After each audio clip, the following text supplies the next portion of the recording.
saya dari dulu ketika ditanya bab masalah mengirimkan pahala bacaan, saya lain jawab rodok bingung. Kenapa? Nah, karena biasanya kalau saya jawab banyak yang protes. Tapi kalau tidak dijawab saya ditanya. Sehingga nyun sewu kadang-kadang saya jawabnya rodo alon-alon. Baik. Di dalam bab ini kita dianjurkan mendoakan orang yang sudah meninggal, itu betul. Jadi perintah mendoakan itu ada, contoh mendoakan itu ada. Contohnya dalam sholat itu ada Allahumma gfir lahu warhamhu wa'afihi wa'afu anhu. Itu adalah contoh doa. Dan masih banyak contoh doa yang lain untuk orang yang sudah meninggal. Artinya kalau kita mendoakan mereka itu jelas tuntunannya, jelas contohnya dari Nabi Shallallahu Alaihi Wasallam. Tetapi kalau kemudian kita mengirim pahala bacaan, saya mau tanya dulu, pada saat kita membaca itu kita harus introspeksi dulu. Padahal kita tidak tahu pada saat kita membaca ini diterima atau tidak, dikabul ketika kita membaca itu berpahala atau tidak, karena ada kalanya dicampuri dengan tidak ikhlas, dicampuri dengan ria, dicampuri dengan lain-lain, sehingga kita sendiri pun tidak tahu bahwa doa yang kita baca, ayat yang kita baca itu berpahala atau tidak karena terkait dengan niat kita. Tapi tadi pada prinsipnya secara umum setiap satu huruf 10 kebaikan. Tetapi tadi itu kan bisa gugur kalau kita ria, bisa gugur kalau kita pamer, ujub dan seterusnya. Nah, kalau kita tidak tahu barangnya, tidak bisa melihat barangnya, lalu kemudian kita mengirimkannya, maka kalau saya secara pribadi kurang sepakat. Yang ideal itu adalah mendoakan. Jadi silahkan baca Al-Quran di rumah, lalu kemudian atau di masjid juga boleh, lalu kemudian berdoa kepada Allah, ya Allah kalau saya ikhlas karenamu ampuni orang tua saya. Itu boleh, doa ya, bukan mengirimkan pahala.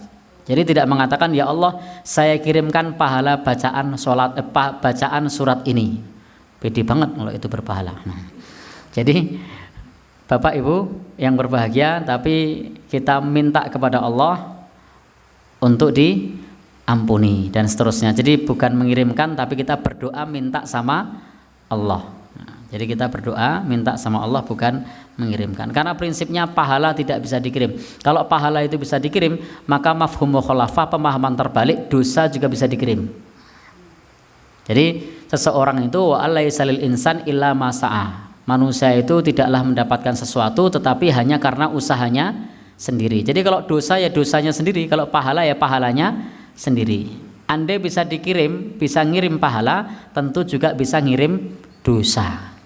Kalau gitu, kalau punya musuh, nah sudahlah aku mau berbuat ini tak niatkan untuk dia. Berbuat maksiat niat untuk orang lain, bisa enggak? Enggak bisa kan? Jadi berbuat maksiat niat dosanya dikirim, bisa enggak? Enggak bisa. Nah, lo tadi ngirim pahala katanya bisa, berarti juga bisa ngirim dosa.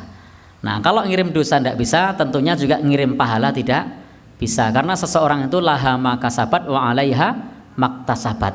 Baginya apa yang dia usahakan kalau berpahala, wa alaiha maktasabat, demikian pula dosa apa yang dia usahakan.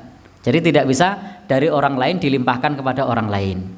Tapi setiap orang itu menanggung amal soleh dan dosanya sendiri-sendiri. Wala taziru waziratu wizra ukhra. Seseorang tidak bisa menanggung dosa orang lain.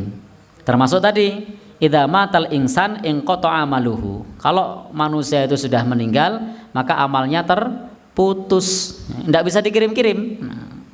Tetapi yang bisa adalah sedekah jariyahnya dulu. Masih hidup, sedekah, bikin masjid, mesinnya dipakai, pahalanya ngalir. Ilmu yang bermanfaat yang diajarkan masih diajarkan terus, berarti pahalanya ngalir. Atau doa anak yang soleh. Jadi doa bukan kiriman pahala. Awalatin solihin yat'ulahu, anak soleh yang mendoakan, bukan anak soleh yang mengirim pahala. Jadi perintahnya adalah doa. Nah kadang-kadang kita gagal paham Di dalam bab ini dikira melarang mendoakan orang tua, melarang mendoakan orang meninggal. Tidak melarang, tapi mendudukkan permasalahan. Silahkan mendoakan untuk orang yang sudah meninggal, silahkan menyolatkan, silahkan kalau misalnya mau membaca Al-Quran, tetapi ingat kita tidak bisa mengirim pahala, kita hanya bisa minta sama Allah Subhanahu wa Ta'ala. Tidak bisa mengirim pahala sebagaimana tidak bisa mengirim dosa. Andai kita bisa mengirim pahala, tentu juga bisa mengirim dosa. Padahal tidak bisa. Allah alam bisawab. Kalau berdoa silahkan. Mau baca Al-Quran, lalu kemudian, ya Allah, saya mohon kepadamu ampuni ibu saya yang sudah meninggal. Boleh.